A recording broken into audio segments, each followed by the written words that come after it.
आज हम बनाने जा रहे हैं डनन का एम्पलीफायर, जिसका मॉडल नंबर आप देख सकते हैं AVR-X1000। ये पीस फ़िलहाल पूरी तरीके से डेड है और इसके बोर्ड की कंडीशन अगर आप देखें तो बिल्कुल भी ठीक नहीं है।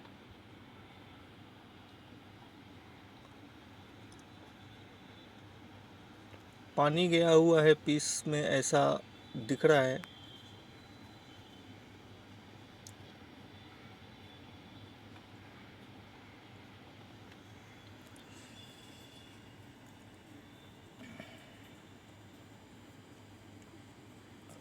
इसको हम सबसे पहले वॉश करेंगे। वॉश करने के बाद फिर देखते हैं इसमें कितना इम्प्रूवमेंट होती है। हालत तो बिल्कुल भी ठीक नहीं है।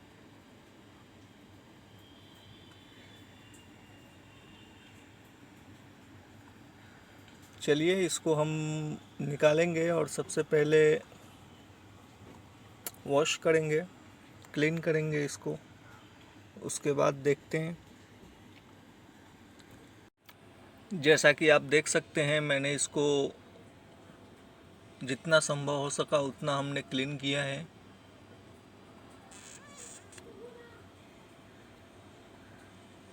अभी इसको हम फिट करेंगे। इसका जो नीचे का बोर्ड है आउटपुट सेक्शन का, उस बोर्ड को भी मैं निकालना चाहूँगा, निकाल कर देखना चाहूँगा। निकाल कर देखने की वजह यह है कि एक तो इसके डायोड के ऊपर जो कि स्क्रू के माध्यम से इसके बॉडी से कनेक्टेड रहता है वो है नहीं। ये ऊपर हवाई है, पहले से हो नहीं सकता, ये किसी ने किया है। और सेकंड की कुछ जगहों पे जो ये आप जंपर देख रहे हो, ये जंपर जो है ग्रीन हो गया है, जैसा रस्ट पकड़ता है वैसा। तो ऊपर से दिखने में ऐसा है, नीचे से भी एक बार खोल कर देख लेते हैं। अच्छा रहेगा अगर कुछ निकल कर आए तो। यहाँ पर ये एक रेजिस्टेंस है,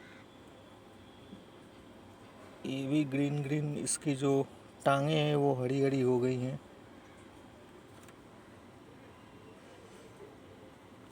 इसको मैं उलट पुलट करके देखना चाहूँगा।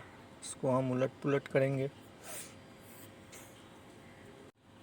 जैसा कि आप देख सकते हैं, मैंने इसको पूरी तरीके से उलट पुलट कर रखा है। और ऊपर से मैं जिस जंपर की बात कर रहा था, तो आप देख सकते हैं यहाँ पे ये एक जंपर पूरी तरीके से काला पड़ चुका है। ये एक बात हो गई। दूसरी, ये आप देख रहे हो दो ट्रैकों के बीच में इतने सारे ब्लैक डॉट्स कई जगहों पे हैं। कई जगहों पे मीन्स कि ये पूरे के पूरे इस लाइन में हैं।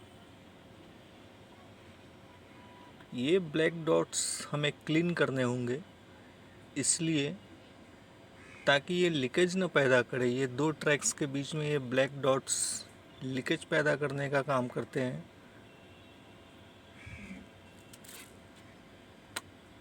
चलिए इसको हम निडल लेंगे, सुई की सहायता से इसको हम पूरा साफ़ करेंगे। फिर इसमें थिनर से भी साफ़ करेंगे और इसके बाद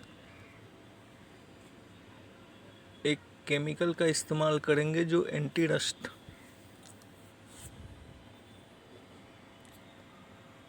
इसके ऊपर के बोर्ड को हमने पूरी तरीके से फिट कर दिया है और अब हम इसको ऑन करेंगे।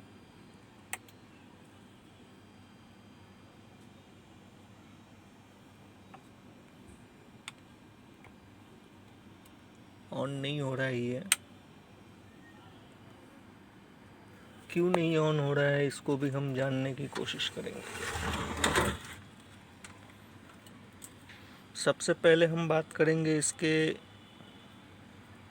मेन जो सप्लाई है, छोटे सप्लाई से जो आती है उसकी। यहाँ पर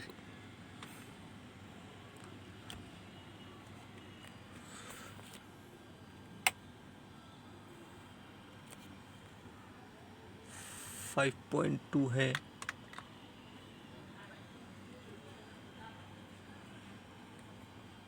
पैसा देगा तो ठीक है, नहीं तो उसको थोड़ा दूसरे कोई कमीने होते हैं, वैसे तो मानते नहीं है। फिर जरा उसको प्यार से लूंगा, फिर उसको बोलूंगा अरे चला यार पैसा नहीं है तो ठीक है चलो दारू तो पिला, फिर दवाई है खाना मार सकते हो, क्या कर सकते हो क्या जोर दे दो करके, उसके अलावा और ऑल चैनल वर्किंग गुड है, सक्सेसफुली अपना जो ये पीस है ऑन हो चुका है। और ऑन होने के पीछे की कहानी तो मैंने बता ही दी है। हम बात करेंगे कुछ महत्वपूर्ण सप्लाई की, कुछ इम्पोर्टेंट्स वोल्टेज जो कि आनी ही चाहिए।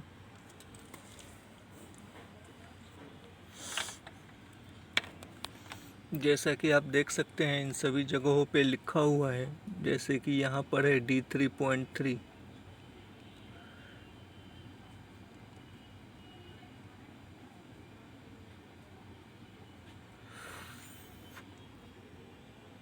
$3.296,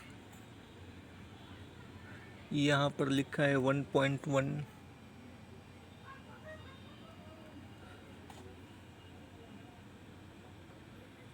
1.2,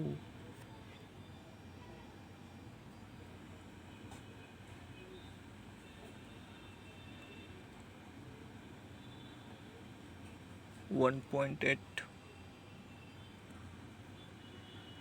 ये 4 रेगुलेटर, इसके कुछ महत्वपूर्ण सप्लाई की हमने अभी बात की। अब हम बात करेंगे यहाँ पे एक छोटा सा रेगुलेटर है 3.3, इसका इनपुट कितना है?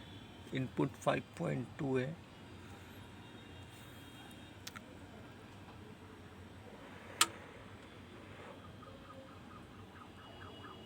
बाकी तो ऐसा कुछ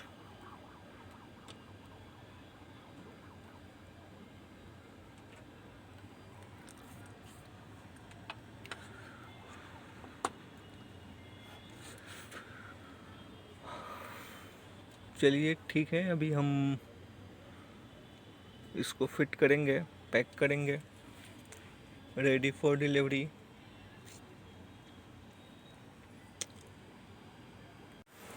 यहाँ पे एक कनेक्टर है, रेगुलेटर यूनिट पीसीबी लगा हुआ है, और इसमें भी कुछ सप्लाइयाँ हैं जैसे कि 12 वोल्ट प्लस माइनस, और एक है 5 वोल्ट। यहाँ पर लिखा हुआ है वैसे,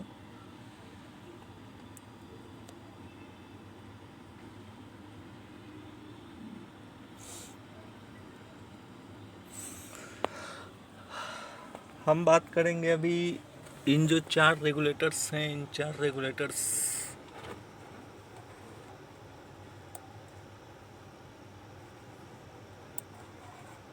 ये है वो 4 रेगुलेटर्स जिस जो ये महत्वपूर्ण इम्पोर्टेंट सप्लाइयों में से एक है।